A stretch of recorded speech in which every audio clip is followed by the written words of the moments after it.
महेंद्र जी सिंह जी। महेंद्र।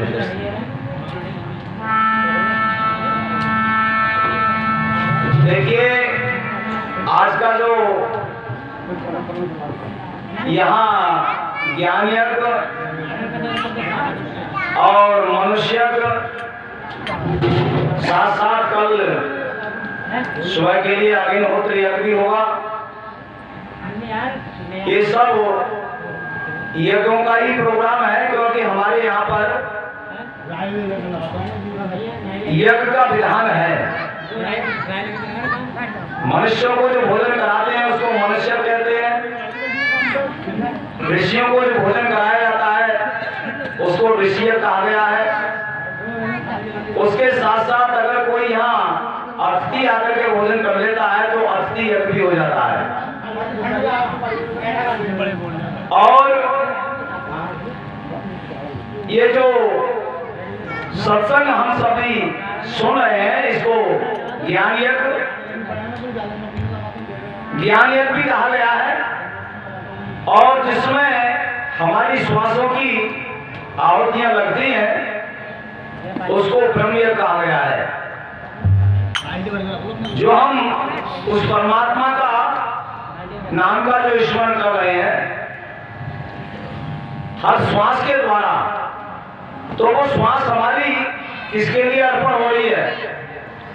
उतना जीवन जो है हमारा वो परमात्मा के लिए ही अर्पण हो रहा है। इसलिए उसको ब्रह्म यज्ञ कहा गया है। क्यों कहा गया है? ये जो प्राण, अपान, उदान, समान, ध्यान, ये 5 प्रकार की जो श्वासें हैं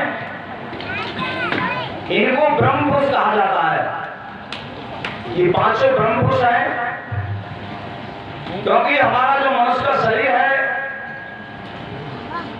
इसको ब्रह्मपुर कहते हैं, और इसी में ही 5 पुरुष जो ब्रह्म पुरुष इसमें निवास करते हैं। उस ब्रह्म की जो प्राप्ति हुई है वो इस मनुष्य के शरीर में ही हुई है हमारे लिए। और ऐसा जो अनुभव हुआ है कि मैं ब्रह्म हूँ, उस ब्रह्म को किसने जाना? वो भी इस मनुष्य के शरीर में ही आकर के उस ब्रह्म ने अपने स्वरूप को उच्चारण किया और जाना। तो प्रेमियों, बताए कि पशु धर्म बन ही बने, नर से बने ना कोई, नर से तो नारायण बने, बन जाने सोए। ये नर नारायणी देह मानी जाती है, क्योंकि नर से इसमें नारायण बनता है।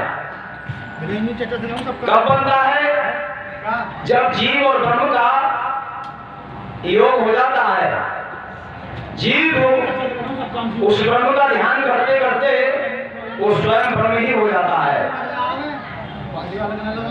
तो हमें इस मनुष्य के शरीर में कितना बड़ा लाभ है, जिससे कि ये जीव से परमात्मा बनता है।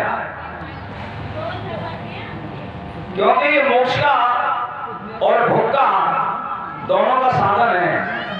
इसमें भोग भी प्राप्त होते हैं और इसमें मोक्ष भी प्राप्त होता है।